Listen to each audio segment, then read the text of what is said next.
Bienvenidos, soy Tino Palomino, esto es Entrevistas con Tino. El día de hoy tenemos la presencia de Alejandro Indacochea, analista y economista. Señores, el día de hoy se está llevando adelante el desalojo de las personas que invadieron Loma Corvina en el distrito de Villa El Salvador. Después de haber invadido el Morro Solar y de haber sido desalojados, prácticamente esas personas se trasladaron al distrito de Villa El Salvador, específicamente el lugar denominado Loma Corvina. Y el día de hoy prácticamente han sido desalojados y hay una víctima, un pequeño. Señores, esto refleja que en el Perú no tenemos un programa de viviendas sociales.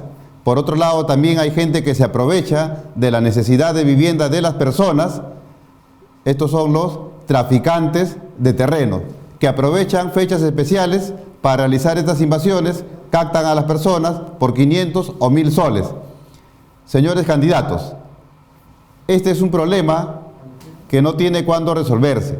Si bien es cierto que se debe de respetar la propiedad privada, la propiedad comunal, la propiedad estatal, la propiedad municipal, pero también es cierto que en este país, en nuestro querido Perú, hay miles de personas que no tienen dinero para poder acceder a una vivienda. Y para ellos necesariamente tiene que implementarse un programa social de viviendas. No para aquellos que tienen una, dos o tres viviendas, sino para el que no la tiene, hay que ver cómo lo resolvemos, porque para ellos no está a su alcance comprar un terreno en una inmobiliaria, que prácticamente es inalcanzable para ellos. Entonces, este es un problema que tiene que resolverse. Y al respecto, ninguno de los dos candidatos se ha manifestado. Señor Alejandro Indacochea, bienvenido al programa. Buenos días, Tino. Gracias por la invitación al programa Hablando con Tino. Entrevista con Tino. Sí. En estos días, por ejemplo, hemos visto que el dólar se ha disparado. Aquellas personas que están endeudadas en dólares están sumamente preocupados porque van a tener que invertir más soles en comprar dólares para pagar su deuda. Aquellos que tienen en su colchoncito dólares están de repente un poco felices porque cuando vayan a cambiarlo van a obtener más soles. Pero en este país, en este momento, ¿quién tiene plata ahorrado? Difícil. ¿Qué es lo que está pasando? ¿Por qué el dólar está que se dispara? Mira, permíteme explicar primero por qué el alza del dólar. La inestabilidad política, social que estamos viviendo con las invasiones, día a día, en vista de esta segunda vuelta, ante anuncios de un candidato que plantea un cambio, pero es un cambio para retroceder 50 años, la época del Velascato. Nacionalización, estatización, segunda reforma agraria, desconocer los TLCs. Y por otro lado, el anuncio reciente ha sido desactivar el Tribunal Constitucional, desactivar la Superintendencia de Transporte, la SUNEDO, la Defensoría, nombrar una nueva asamblea para la Constitución. Ante ello, hay una inestabilidad política que se refleja en la parte económica. Concretamente, el dólar es un termómetro de esa situación, igual que la bolsa de valores. Ahora, permíteme explicar qué significa el alza del dólar. El alza del dólar implica un efecto directo para un país importador como somos nosotros en el precio del combustible. Pan, fideos, aceite, medicamentos, electrodomésticos, automóviles, incluso alquileres en dólares. O sea, eso se va a incrementar en precio. Va a haber una inflación cambiaria, resultado de esta inestabilidad que nos la da el candidato Castillo, ¿no? Directamente es en esa forma. Lamentablemente, del otro lado hay una candidata que no da una respuesta también a la necesidad de cambio, porque lo que plantea es más de lo mismo, y no podemos hacer más de lo mismo, tenemos que cambiar, pero cambiar para bien, no cambiar para retroceder 50 años e ir a la miseria del Velascato. Hemos avanzado en el país y perder lo poco que hemos hecho tendría un alto costo para muchas generaciones. Esto significa que esa crisis sanitaria que fue mal manejada por el señor Martín Vizcarra y que continúa siendo manejada mal y pésima por este señor Sagasti y que nos ha ocasionado una terrible crisis económica. El año pasado hemos tenido un crecimiento negativo de menos 12%, o sea, con lo que está pasando con el dólar se va a agudizar mucho más nuestra situación económica. Mira, es que los candidatos tienen una lluvia de regalos. La cena no está para tulipanes. Quien entre al gobierno en el mes de julio va a recibir una caja fiscal verdaderamente vacía. Estamos hablando de un déficit que se aumenta al 10%, una deuda de un 27 a un 40%, y va a ser difícil que siempre el señor Castillo consiga deuda. Quiere reconocer la deuda interna, quiere desconocer la deuda externa. ¿Quién va a prestar algo? O sea, volver a ser pari en el sistema financiero mundial. Y bueno, por usted, otro lado, sí, hablamos de una crisis sin precedentes, ¿no? Porque es una pandemia que puede durar 2 o 3 años, ¿no? Esta crisis que estamos viviendo, ¿en qué se diferencia con la crisis que vivimos en el primer gobierno del señor Alan García Pérez? Mira, esta es una crisis sin precedentes.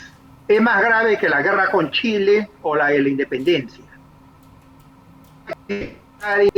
Una crisis económica, se agravó con una crisis política, pero por tratar de dar soluciones a las demandas, el pueblo quiere cambio, y hay que cambiar, pero para bien. Podemos caer en algo peor, podemos caer en esto, mira, tengo 5 millones de intis, esto ya lo vivimos, esta fue la hiperinflación de la época de García, y no queremos volver a ese pasado, no queremos, la solución no es el Velascato. El señor Castillo agrega inestabilidad porque nos habla de empresarios, nos habla de cambio, nos señala algunas cosas que no son ciertas, como que el dinero se queda en la capital y no llega al interior del país. Eso no es verdad. El señor, con esa propuesta que viene haciendo, ¿cree usted que en el sistema financiero internacional nos cierren el caño? Totalmente. ¿Quién va a poner el dinero ante un anuncio de nacionalización, estatización? Desconoce los 14 TLCs, ¿no? Por otro lado, digamos, entras a una segunda reforma agraria, las mineras van a ser, anunciar claramente nacionalizadas, con empresarios peruanos. ¿Qué empresarios peruanos tienen el dinero para invertir en un Quellaveco 5.500 millones de dólares y el manejo, digamos, tecnológico, o para invertir en las Bambas? Eso es una gran mentira. Entonces, si nos cierran el caño afuera, ¿qué le quedaría en el supuesto caso que llegue pues el señor Pedro, ¿no?, a la presidencia del Perú? ¿Qué pasaría? ¿Tendría que darle a la maquinita? Claro, y la maquinita nos lleva a esto, pues. A la inflación, hiperinflación. Nos lleva a que un INTI, es que tenemos que recordar eso. No olvidemos la historia, o si no la podemos repetir. Cuando García entró al poder, había 50.000 soles, cambió los 50.000 soles por 50 intis, después fue a 100 intis, 500, 1.000 intis, ya se acababan los héroes, porque iba creando billetes, 10.000, 100.000, 50.000, con Aya de la Torre, estamos hablando de 1 millón y terminamos con billetes de 5 millones, mire, 5 millones. Entonces, eso es lo que acaban estos regímenes, digamos, bolivarianos, ¿no? Donde no hay plan, no existe un plan de gobierno, no hay dueño de la franquicia, es el señor Vladimir Cerrón, autor del plan de gobierno, y él ya nos anunció, el poder se toma para no dejarlo. Un sentenciado por corrupción. El autor, el que va a ser vicepresidente de la República, el señor Castillo, es sentenciado por la corrupción. Cuando le preguntan al señor Castillo, dice no, ha sido sentenciado por la corrupción, haciendo un juego de palabras. Sí, en otras palabras, la corrupción es mala cuando es de los demás, pero cuando es mía no es mala la corrupción. No, pues. Sí, pues cuando su gente es sentenciado por los tribunales peruanos, él dice ha sido sentenciado por la corrupción. La señora Keiko también podría decir lo mismo. Estoy siendo juzgado también por la corrupción, ¿no? Con esa lógica. El señor Alan García prácticamente pulverizó el sol de oro. Después estableció el INTI, de ahí el INTI millón, ¿no? Eso sería también el derrotero que tendríamos con este señor si es que llega a la presidencia y se pelea y desactiva todas esas instituciones que tenemos. Pero valgan verdades, este señor Martín Vizcarra ha manejado de manera pésima la crisis sanitaria y que desembocó en una terrible crisis económica. Claro, a nivel mundial todos tenemos, pero el Perú es el que ha sufrido más las consecuencias. Incluso se hizo Reactiva Perú y eso tuvo sus problemas. ¿Qué problemas tuvo Reactiva Perú que no cumplió su cometido? Reactiva Perú no, fue con muy buena gente, con mucha ingenuidad, se destinó recursos a quienes no eran prioritarios, a cines, a estudios de abogados, ¿no? Entonces fue algo indiscriminado, ¿no? Evidentemente debemos ser mucho más cautos con los usos de los recursos del Estado, ¿no? ¿Martín Vizcarra fue ingenuo o eso fue adrede? No, yo creo que no hubo la perspicacia del manejo suficiente del Ministerio de Economía, ¿no? ¿Ya? Y de por medio se presentó ello. Pero ya el señor Martín Vizcarra tiene que ser ajusticiado. Tiene que responder por corrupción y acá hay una responsabilidad, incluso yo diría, como tú lo señalas, ante la salud pública, que es un delito. Pero miremos hacia adelante. El señor Sagasti tomó un gobierno de transición y no hizo el deslinde del caso. Pero ahorita tenemos que afrontar una crisis con una caja fiscal seriamente afectada. El señor Castillo señala que los recursos se quedan en Lima. Eso no es verdad. Mira, acá tengo una lista de 14 presidentes regionales acusados de corrupción. No acusados, perdón, sino sentenciados por corrupción. Refiero Vladimir Cerrón, Gregorio Santos, Acurio, Oscoruma, Cusco, Ayacucho, Moquegua, Aguirre, Madre de Dios, Velázquez en Ucayali, Guillén en Arequipa. En otras palabras, da la impresión que lo único que hemos sido exitosos ha sido en descentralizar la corrupción con gobiernos regionales de izquierda. ¿Cómo impacta la minería en nuestra economía? Directamente, el Perú es un país minero. Nuestros ingresos de exportaciones vienen, 3 de cada 5 dólares vienen por minería. Lamentablemente estamos afectando a la minería en el mejor momento de la historia. El cobre tiene el mejor precio de los últimos 10 años.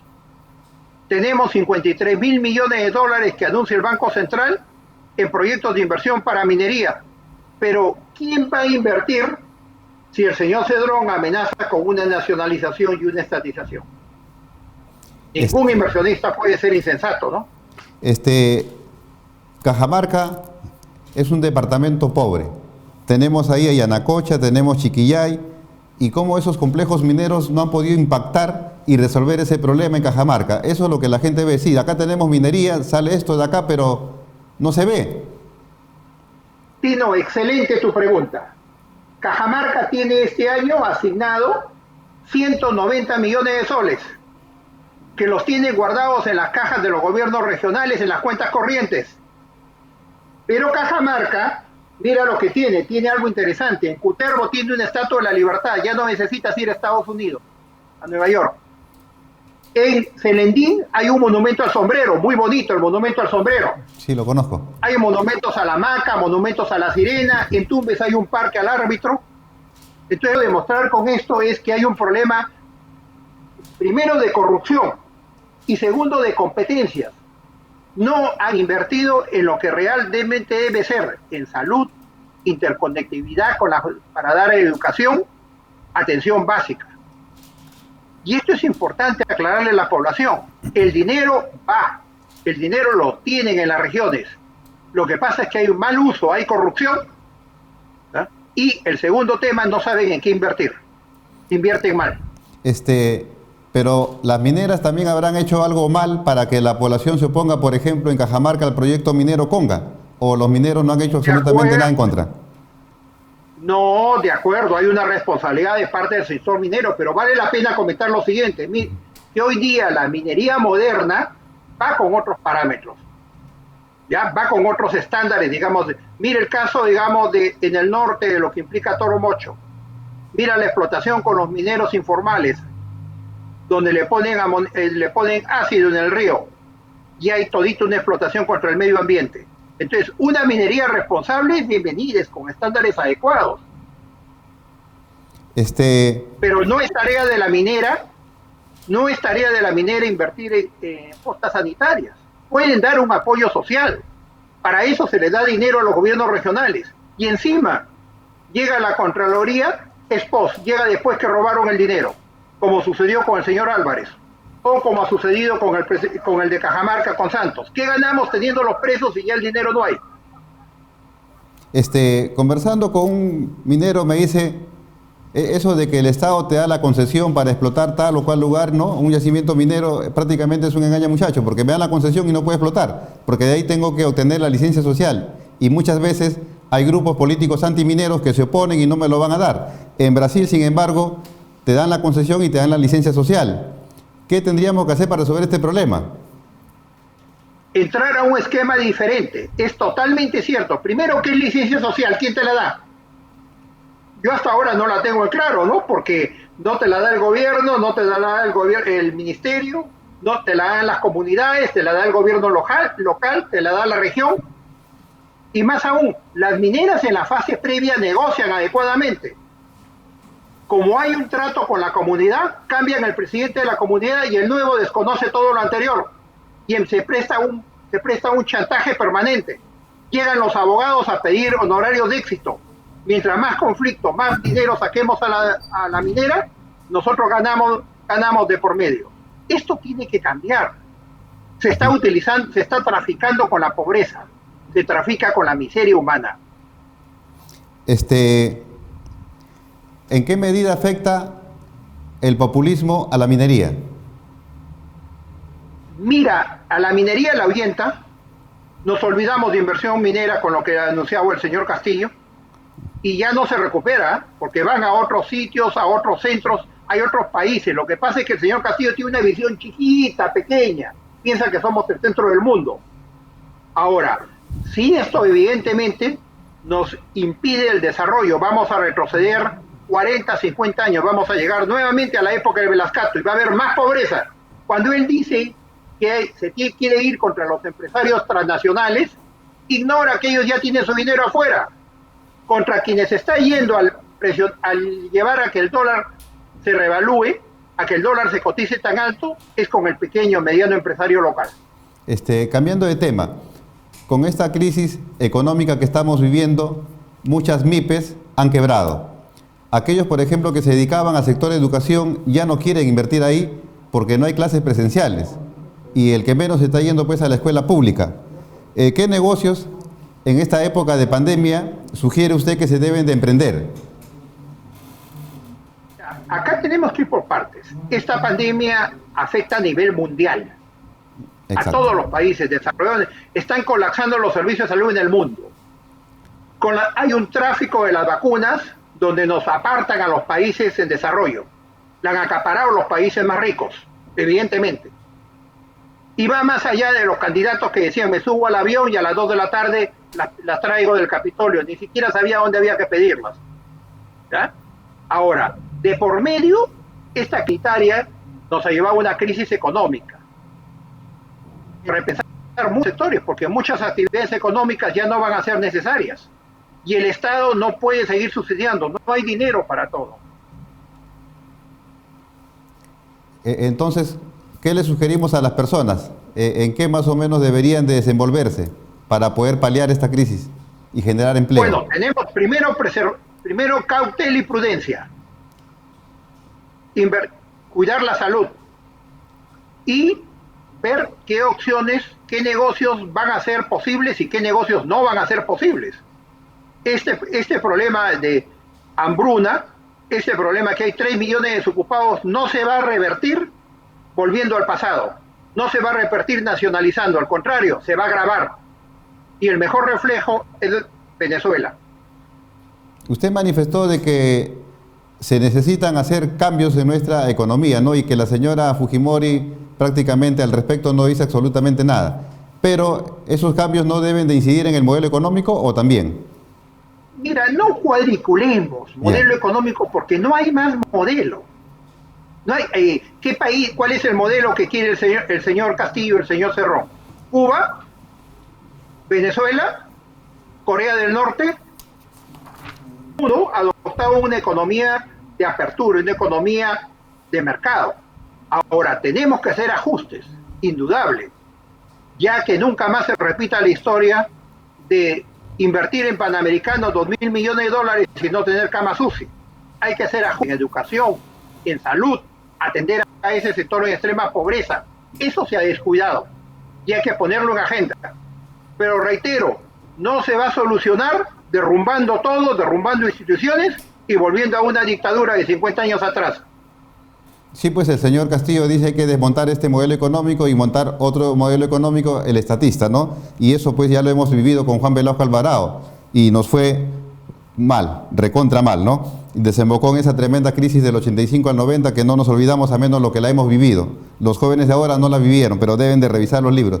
De estos dos candidatos que tenemos en esta segunda vuelta, Perú Libre y Fuerza Popular, ¿con cuál de ellos cree usted que podríamos de repente manejar mejor la crisis sanitaria y la crisis económica que actualmente nos afecta a todos los peruanos? Mira, hemos caído en el peor de los escenarios. Y esto es una responsabilidad de todos porque los candidatos se atomizaron. Mini candidatos. Y hemos caído en una situación que no nos imaginamos. Pero creo que acá no hay mayor opción.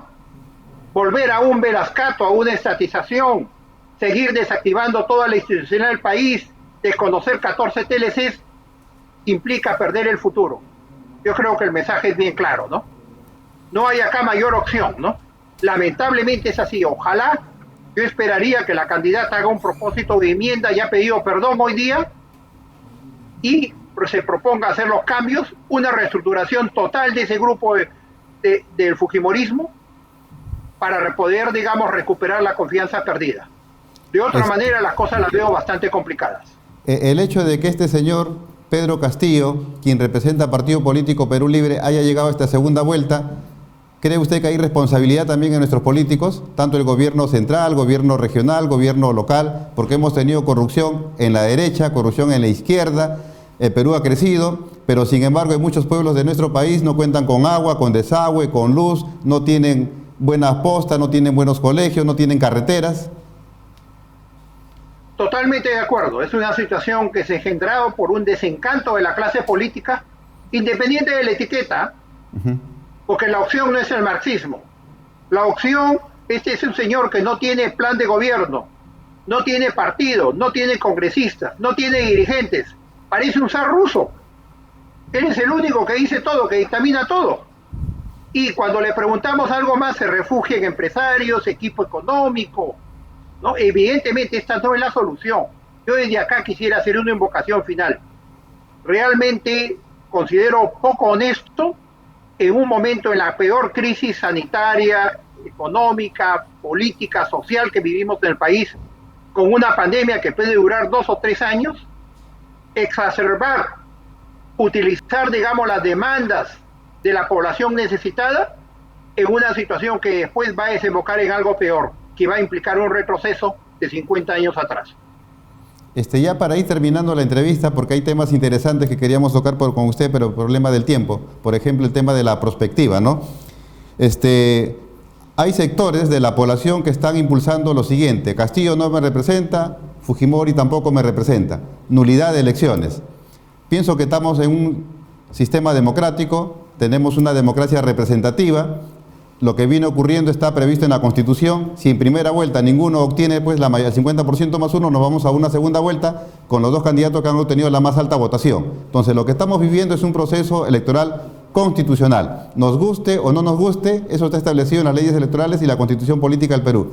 Al respecto quisiera que usted haga un llamamiento para que las personas pues concurran a votar por el candidato de su elección.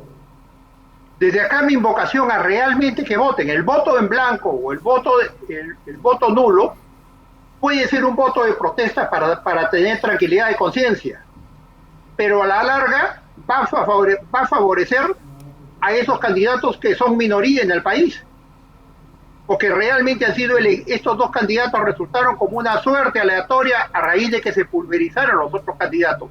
Entonces el voto nulo o voto en blanco va a ser un voto a favor de la persona que tenga esa nueva mayoría dentro de lo que es una minoría. Entonces yo desde acá haría una invocación que cumplamos con nuestra vocación ciudadana y seamos responsables, que la situación tan difícil no nos lleve a algo peor por nuestros hijos, por las generaciones venideras. Señor Alejandro Indacochea, muchas gracias por haber accedido a esta entrevista. Hasta otra oportunidad. Gracias a ustedes por la invitación. Señores, hemos tenido la presencia del señor Alejandro Indacochea, economista y analista político, con quien hemos tratado el tema del alza del dólar, la crisis económica en medio de esta pandemia, el tema de la minería y la segunda vuelta que estamos viviendo en estos momentos en nuestro país. Señores, eso ha sido todo por hoy. Compartan este video a través de las redes sociales. Nos vemos el día de mañana. Muchas gracias.